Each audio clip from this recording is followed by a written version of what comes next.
اسلام نے عورت کو اعلیٰ مقام دیا ہے۔ اسلام کی نظر میں انسانی لحاظ سے مرد اور عورت دونوں برابر ہیں، لہٰذا مرد کے لیے اس کی مردانگی قابل فخر نہیں ہے اور نہ عورت کے لیے اس کی نسوانیت باعث شرم کی بات ہے۔ ہر فرد کی زندگی میں عورت کسی نہ کسی صورت میں ایک مؤثر کردار ادا کرتی ہے۔ ایک متوازن اور ترقی یافتہ معاشرے کی بنیاد رکھنے میں عورت کی بہت بڑی اہمیت ہے۔ قرآن مجید اور سنت رسول میں عورت کے مقام کے بارے میں کئی ایک آیات موجود ہیں۔ عورت خواہ ماں، بہن، بیوی یا بیٹی ہو، اسلام نے ان میں سے ہر ایک کے حقوق و فرائض کو تفصیل کے ساتھ بیان کیا ہے۔ مثال کے طور پر لڑکے لڑکیوں کی نابالغی میں شادی کا مسئلہ ہے۔ مسلم پرسنل لا کے علاوہ نابالغی کی شادی قانوناً جرم ہے، لیکن یہی قانون داں حضرات اس بات کو جائز قرار دیتے ہیں کہ اگر نابالغ لڑکے اور لڑکی نے آپسی رضامندی سے جنسی تعلق قائم کر لیا تو اس میں داروگیر کی گنجائش نہیں ہے۔ البتہ چونکہ یہ تعلق رضامندی سے ہوا ہے، اس لیے اسے ریپ، زنا بالجبر قرار نہیں دیا جا سکتا۔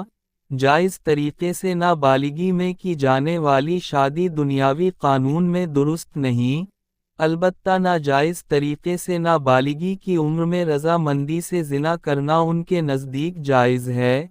شریعت کہتی ہے کہ جائز طریقہ سے نکاح نابالغنی میں بھی جائز ہے، کیونکہ نابالغ کا نکاح بھی رضامندی سے ہوتا ہے۔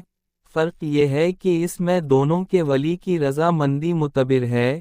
کبھی مصلحتیں ایسی ہوتی ہیں کہ کم عمری میں شادی کرنی ہوتی ہے، اس لیے کسی بھی طرح اس عمل کو غیر منطقی اور غیر عقلی نہیں کہا جا سکتا۔ اسی طرح 4 شادیوں کا مسئلہ ہے۔ یہاں یہ بات رکھنے کی ہے کہ شریعت نے 4 شادی کرنے کا نہ تو حکم دیا ہے اور نہ ہی اسے لازم قرار دیا ہے، یہ تو صرف ایک اجازت ہے جو عدل جیسی سخت شرط کے ساتھ دی گئی ہے۔ اسی لیے 4 شادیوں کا رواج کم ہے، اور اس اجازت سے فائدہ اٹھانے والوں کی تعداد عقلا قلیل ہے۔ ہر آدمی اپنے گاؤں اور محلوں میں ایک سے زائد شادی کرنے والوں کا سروے کر کے اس حقیقت کی تصدیق کر سکتا ہے، لیکن میڈیا نے اس کا پروپیگنڈا اس طرح کر رکھا ہے گویا سارے مسلمان 4 شادیاں کرتے ہیں۔ دوسری طرف دنیاوی قانون میں ساتھ رہنے کا تصور پایا جاتا ہے۔ بیوی نہیں ہے، لیکن بیوی کی طرح ہی مرد کے ساتھ رہ رہی ہے، رکھیل بن کر۔ قانون نہ صرف اس کی اجازت دیتا ہے، بلکہ وہ جائیداد جو مرد نے ذاتی جد وجہد سے حاصل کیا ہے وہ اس کے ترکہ میں حصہ پالے گی۔ ناجائز تعلق زندگی بھر رکھا، وہ اس کی کمائی میں حصہ پا رہی ہے۔ پھر ان رکھیلوں کی تعداد بھی مقرر نہیں، جتنی کو زندگی کا پارٹنر بنا لو۔ اسلام جائز طریقے سے 4 کی اجازت دیتا ہے تو اس پر سوالات کھڑے کیے جاتے ہیں، اور دانشور طبقہ ناک بھوں چڑھانے لگتا ہے۔ دونوں کی صورت حال پر غور کر کے فیصلہ خود ہی کر سکتے ہیں کہ نکاح والی عزت کی زندگی بہتر ہے یا رکھیل والی ذلت کی زندگی۔ اعلیٰ تعداد رکھیل کے مطابق 4 نکاحی عورت میں ہی آپ کو عزت نظر آئے گی۔ ایک سوال طلاق کے حوالہ سے اٹھایا جاتا ہے، یہ چاہتے ہیں کہ طلاق کا حق عورتوں کو بھی دے دیا جائے، جس طرح نکاح اس کی مرضی سے ہوتا ہے طلاق میں بھی اس کی مرضی شامل رہے۔ مردوں کو طلاق کا حق دینے میں خود عورتوں کا تحفظ ہے۔ خاندان کو ٹوٹنے سے بچانے کے لیے شریعت نے یہ حق مردوں کو دیا ہے۔ اگر یہ حق عورتوں کو مل جائے تو جذباتیت کی وجہ سے خاندان زیادہ ٹوٹیں گے۔ پھر ایسا بھی نہیں ہے کہ اسے بالکل ہی اسے اس حق سے محروم کر دیا گیا ہے، اسے اس کا پابند کیا گیا کہ اگر رشتے کو پسند نہیں کرتی تو اس کے وجوہات بتا کر بعض حالتوں میں قاضی سے اپنا نکاح فسخ کر سکتی ہے اور بعض حالتوں میں خل لے کر جان خلاصی کروا سکتی ہے۔ اس طرح رشتے ٹوٹیں گے بھی تو ان کی وجوہات معقول ہوں گی، اور بہت ناگزیر حالت میں ایسا ہوا کرے گا۔ اسی طرح تین طلاق پر کثرت سے سوالات اٹھائے جاتے ہیں اور اچھے پڑھے لکھے لوگوں کو کہتے سنا کہ اگر تین کو ایک طلاق مانون لیں تو کیا حرج ہے، خاندان ٹوٹنے سے بچ جائے گا۔ یہ عجیب وغریب منطق ہے کہ تین کو ایک مانا جائے، یہ تو نہ عقلی ہے نہ منطقی، تین تو تین ہے اور ایک ہے، اس تین کو ایک کہنے کا جواز کسی طور سمجھ میں نہیں آتا، لیکن اسلام نے تین کو تین کہہ دیا تو اب اس کے خلاف کرنا ہے، اس لیے ساری طاقت تین کو ایک ثابت کرنے میں لگائی جا رہی ہے۔ کسی نے 3 روپے دیا تو آپ کس طرح 1 روپے کہہ کر 2 کو علقت کر دیں گے؟ کسی نے 30,000 روپے دیا تو آپ 1,00,000 اسے کس طرح تسلیم کریں گے؟ معلوم ہوا کہ نہ 3 ایک ہو سکتا ہے اور نہ 1 3۔ اتنی واضح سی بات کو تسلیم کرنے میں اسلام دشمنوں کو تردد ہوتا ہے۔ ایک سوال 3 طلاق کے نفاذ پر بھی اٹھایا جاتا ہے کہ 3 طلاق ایک مجلس میں دینا شریعت کے مقرر کردہ طریقے کے خلاف ہے، اس لیے اس کو نافذ نہیں ہونا چاہیے۔ یہاں اعتراض کرنے والے یہ بات بھول جاتے ہیں کہ ایک ہے کسی چیز کا غلط استعمال اور ایک ہے غلط استعمال کے نتائج واثرات، دونوں الگ الگ چیز ہے۔ کسی کو گولی مارنا غلط ہے، بندوق کا استعمال غلط کیا گیا، کسی کو چاقو مار دی گئی، چاقو کا غلط استعمال ہوا، لیکن کون عقلمند یہ کہے گا کہ بندوق اور چاقو کے غلط استعمال کی وجہ سے آدمی بھی محفوظ رہ جائے گا، اس کی جان نہیں جائے گی، کیونکہ آلہ کا غلط استعمال ہوا ہے۔ جس طرح گولی اور چاقو لگنے کے بعد آدمی کی جان جا سکتی ہے، آدمی زخمی ہو جاتا ہے، اسی طرح 3 طلاق کا یک بارگی استعمال لام واقعہ غلط ہے، لیکن استعمال کے غلط ہونے کی وجہ سے اثرات کے طور پر نکاح ٹوٹ جائے گا اور عدد کے اعتبار سے حکم لگایا جائے گا۔ طلاق کا نفقہ عدت شوہر کے ذمہ ہے، اسے اچھے طریقہ پر اپنے گھر سے الوداع کہنا بھی اس کی اخلاقی ذمہ داری ہے، لیکن جب تک وہ دوسری شادی نہ کر لے یا تاحیات سابق شوہر سے کھانا خرچہ دلانا کون سی عقلمندی ہے؟ جب شوہر نے عورت کو چھوڑ دیا اور اسے اپنی زندگی سے نکال پھینکا تو اب وہ دوسری عورتوں کی طرح غیر ہے، سابق شوہر سے اس کا کوئی رشتہ کسی درجہ میں باقی نہیں ہے، اس لیے عدت گزرنے کے بعد وہ اپنے نفس کی مجاز ہے، کسی بھی مومن مرد سے رشتہ کر سکتی ہے، پھر بھلا مرد کیوں اس نفقہ کا ذمہ دار ہوگا اور کیوں اسے مینٹیننس دلایا جائے گا؟ یہ عورت کی غیرت کے بھی خلاف ہے کہ جس نے اپنے نکاح میں باقی نہیں رکھا اس کے کھانا خرچہ پر وہ زندگی گزارے۔ کھانا خرچہ لازم کرنے کی وجہ سے عورت کے گناہ میں مبتلا ہونے کا بھی خطرہ ہے۔ طلاق کے بعد کھانے خرچہ کا تعلق اسے کبھی بھی معصیت میں مبتلا کر سکتا ہے۔ ایک سوال یہ بھی کھڑا کیا جاتا ہے کہ عورت بوڑھی ہو گئی اور اس کے شوہر نے طلاق دے دی، عمر کی اس منزل میں اس کی شادی بھی نہیں ہو سکتی، پھر وہ کہاں رہے گی، کس طرح زندگی بسر کرے گی؟ ہمیں یاد رکھنا چاہیے کہ شریعت نے کسی کو لاوارث نہیں چھوڑا ہے، اس حالت میں اس کا کھانا خرچہ ان لوگوں پر لازم ہے جو عورت کے پاس مال ہونے کی صورت میں اس کے وارث ہوتے، وہ والد بھی ہو سکتے ہیں اور بھائی وغیرہ بھی۔ میکے میں بھی کوئی نہیں ہو تو حکومت اور امارت شرعیہ کے امیر اس کے ولی ہوں گے۔ اللہ کے رسول جس کا کوئی ولی نہیں، میں اس کا ولی ہوں، یعنی حکومت اور امیر اس کی کفالت کے لیے فکر مند ہوں گے۔ اسی وجہ سے علماء نے لکھا ہے کہ اسلام میں کوئی لاوارث نہیں ہے جس کی دیکھ ریکھ کی ذمہ داری کسی پر نہ ہو۔ طلاق کے حوالہ سے یہ بات بھی کہی جاتی ہے کہ غصہ اور نشہ کی طلاق کو نافذ نہیں ہونا چاہیے کیونکہ ان دونوں حالت میں آدمی اپنے آپ میں نہیں رہتا۔ یہ اعتراض بھی لایعنی اور فضول ہے۔ کبھی آپ نے سنا کہ کسی نے اپنی بیگم کو محبت میں طلاق دیا ہو؟ طلاق تو غصہ ہی میں دی جاتی ہے۔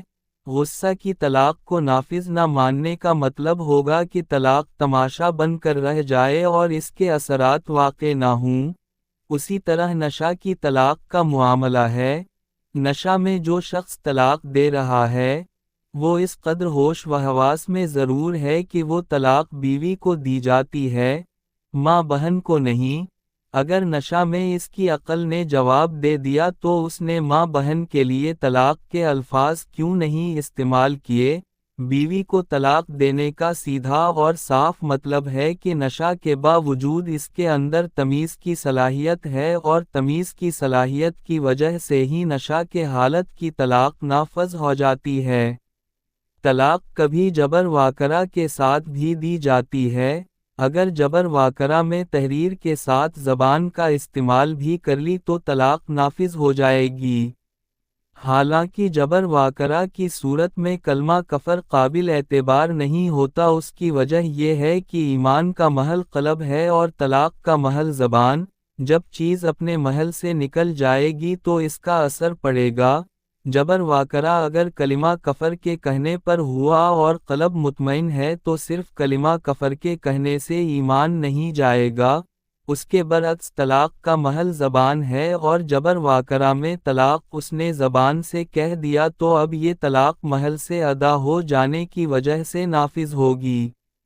اس کا ایک دوسری طرح جائزہ لیں تو معلوم ہوگا کہ حالت جبر طلاق میں پایا ہی نہیں جاتا، اس لیے کہ اگر کسی نے گردن پر بندوق رکھ کر طلاق دینے کو کہا تو اس نے اسے اختیار دیا کہ تم اپنی جان دے دو یا بیوی سے دست بردار ہو جاؤ۔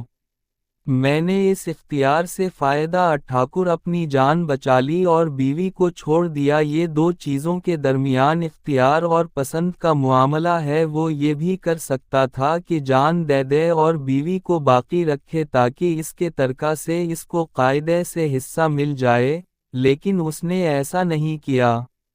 سوالات عورت کی آزادی اور مساوات کے حوالہ سے بھی اٹھائے جاتے ہیں۔ عورتوں کو آزادی دے کر مغرب نے اس سے لطف اندوزی کا سامان کر لیا، اسے قہوہ خانوں اور کوٹھوں کی زینت بنا دیا۔ ماچس کی ایک ڈبی بھی بغیر اس کی تصویر کے نہیں بیچنے کا تصور دیا۔ اس آزادی نے عورت کو ایک مظلوم بنا کر رکھ دیا۔ اسلام نے اس کا سارا کھانا خرچہ مرد پر ڈالا تھا۔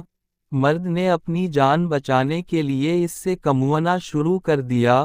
اب وہ دفتری اوقات میں ڈیوٹی بھی کرتی ہے، بچے بھی پیدا کرتی ہے، گھر آنے کے بعد باورچی خانہ بھی اسی کا منتظر رہتا ہے، بال بچوں کی پرورش و پرداخت اور شوہر کی خدمت گزاری بھی اسے کرنی پڑتی ہے۔ یہ آزادی کے نام پر عورتوں پر ظلم ہے، جسے اسلام کسی طرح برداشت کرنے کو تیار نہیں ہے۔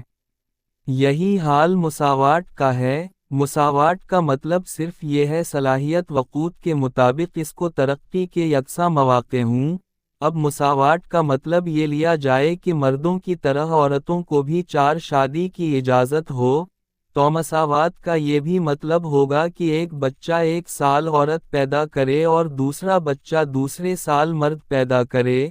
چیئرمین کی کرسی پر ایک دن چیئرمین صاحب بیٹھیں اور دوسرے دن چپراسی اس کرسی پر براجمان ہو جائے، کیونکہ مساوات کا تقاضا یہی ہے۔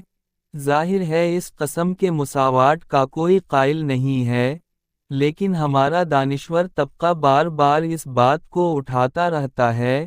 بلکہ ماضی قریب میں تو ایک جج صاحب نے عورتوں کو 4 شادی کی اجازت دینے کی تجویز رکھی تھی۔ اس پر ایک صاحب نے ان سے گزارش کی تھی کہ یہ نیک کام آپ اپنے گھر سے ہی شروع کریں۔ عورتوں کے تمدنی حقوق۔ بیوہ عورت کا نکاح اس وقت تک نہ کیا جائے جب تک کہ اس سے مشورہ نہ لیا جائے، اور کنواری عورت کا نکاح بھی اس کی اجازت حاصل کیے بغیر نہ کیا جائے۔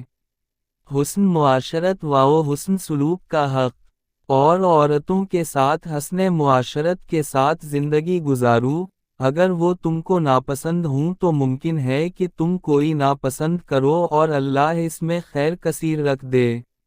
غرض یہ کہ اسلام نے عورت کو وہ مقام بخشا ہے جس کی وہ حقدار تھی، اور اسلام ان تمام الزامات کا بھی رد کرتا ہے جو دوسرے لوگوں کی طرف سے یا مستشرقین کی طرف سے اسلام پر لگائے جاتے ہیں کہ وہ عورتوں کے حقوق کو پامال کرتا ہے۔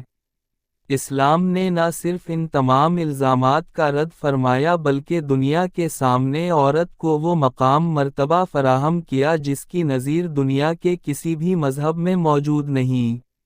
آج سے 1400 برس پہلے عہد جاہلیت میں، اسلام کی انقلابی تعلیمات نے عورت کو اس کے حقیقی حقوق اور اصل مرتبہ عطا کیا۔ اپنے آغاز سے لے کر آج تک، اسلام کا مقصد ہمیشہ یہ رہا ہے کہ خواتین کے حوالے سے ہماری سوچ، ہمارے خیالات، ہمارے احساسات اور ہمارے طرز زندگی میں بہتری لائی جائے اور معاشرے میں خاتون کا مقام بلند سے بلند تر کیا جائے۔ اعتراضات اور بھی ہیں، سب الٹی سوچ کا نتیجہ ہے۔ جو لوگ اسلامی قانون کو نہیں ماننا چاہتے وہ اسلامی قانون میں ترمیم کے بجائے دوسرا متبادل تلاش لے۔ انہیں کوئی یہ نہیں کہتا کہ لازمہ مسلم پرسنل لا ہی سے چمٹے رہو۔ مسلم پرسنل لا اسلامی قوانین کا حصہ ہے اور یہ خدائی قانون ہے، اس لیے اس میں کسی قسم کی ترمیم و تنسیخ نہیں ہو سکتی، خواہ عورت کی آزادی کے تعلق سے ہو یا مساوات کے تعلق سے۔ اسے سماجی اصلاح کا نعرہ دی جائے یا یکساں سول کوڈ کا، معاملہ نکاح و طلاق کا ہو یا دیگر آئلی اور خاندانی مسائل کا، اسلام کا قانون ناقابل تبدیل ہے۔ جو لوگ تبدیلی چاہتے ہیں، ان کے لیے اسلام سے باہر تبدیلی کے بڑے مواقع ہیں۔ اگر انہیں کفر کا راستہ ہی پسند ہے تو ان کو نہ کوئی دلیل کام آ سکتی ہے اور نہ کوئی منطق۔